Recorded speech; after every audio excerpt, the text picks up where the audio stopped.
this animal, if it's larger.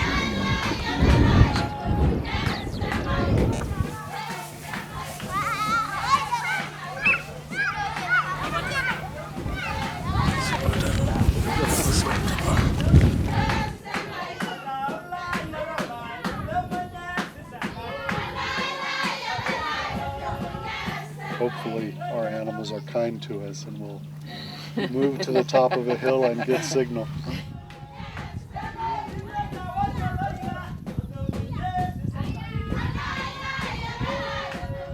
It's not so much that wildebeest are important, it's really important that they move for so far, and that they take this grand migration, because it's a very rare thing on this earth. The migrations throughout the earth, in fact, are endangered. Not all of them, but many of them are endangered, especially if it's a migration of large animals.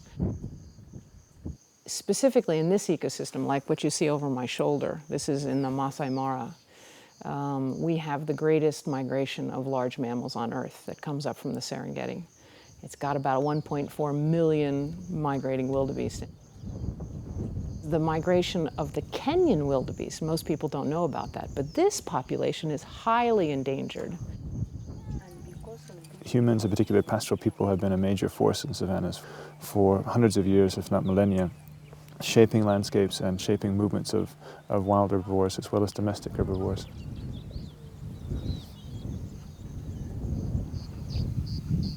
Here in Masai Mara, we have a population that has gone from 130,000 animals to only 30,000. So it's lost maybe 75% of the animals in the last, 25 years. But while wildebeest have been considered a very common species throughout East Africa for a very long time, this past year we've seen populations that really under stress, especially in areas of Kajiado and in Amboseli in particular. And in all those places, the wildebeest are in trouble, partly because of this, what we call fragmentation of the landscape. Fragmentation being the way that the land has been divided for different land uses, fenced perhaps, cultivation and fertilization. And those kinds of changes, they can make it more difficult for animals, wildlife, to move through the landscapes. Movement, of course, has been a very important characteristic of pastoral systems for millennia and is a very important coping strategy under drought and other conditions. We're putting wildlife collars that track the locations of animals in 3 areas. We're going to put 15 collars, GPS collars on wildebeest in the Mara, 15 in Kitengela, and also we hope 15 in Amboseli. This is only the drop-off. This is only to break after 2 years. So that's why this webbing is cut right here, so that when this breaks, it splits and basically does this. There's also a mortality sensor in here. So if the collar sits, not moving, for 24 hours, 1 day, then the signal changes and tells us that the animal may be dead. So that we can come in and find it and see what's going on. And so what we want to compare those 3 populations, because those landscapes are changing in different ways. And that's, one of the biggest reasons that we're doing this research. Through frequency?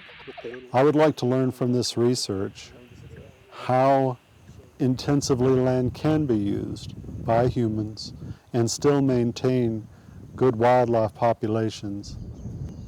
Although we may never know it, there's presumably a balance that is best at meeting the needs of all the different interests. This project is a collaborative project between a variety of different partners, including Colorado State University, the African Conservation Center, and local communities on the ground in each of those ecosystems, as well as the Kenya Wildlife Service, who's playing a very important role in terms of assisting us with the darting, and will also play a role in following these animals.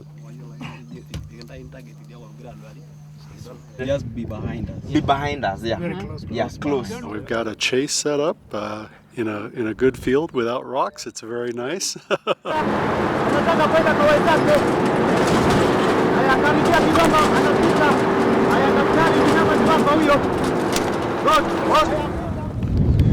Wrestle down.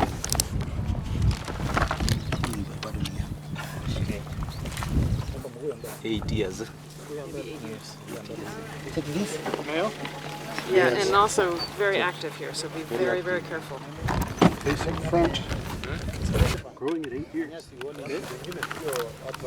When the animals are just down on the ground, we should have to take some precautions. Especially we should be on the opposite side of the head of the animals. It will be on 2-2.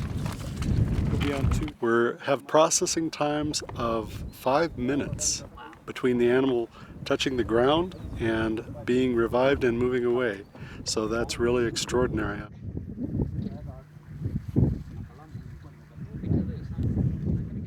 This project, we hope, will highlight some of the challenges facing this key species in our savanna ecosystems. This research should help wildebeest conservation in terms of maintaining regular migratory patterns.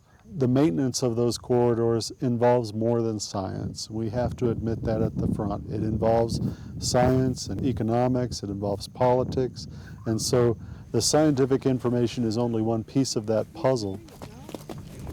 I'm hoping that through projects like this we contribute to people's knowledge about it, local people and also policymakers, to help them make some decisions to conserve those populations. But a Maasai friend of mine, one of his favorite sayings is, even if we fail here, what we learn here will help us save another place. Very strong female. Through this research, we can better understand how humans are impacting landscapes and then therefore better predict how their impacts may affect both wild and domestic populations in the future. The Maasai have a very long history of living with wildlife, but because of lots of different pressures on their livelihoods and their families, some of that traditional sort of coexistence is starting to break down. And so what we want to do is figure out how those Maasai families can live a better life and conserve wildlife. That's the big question.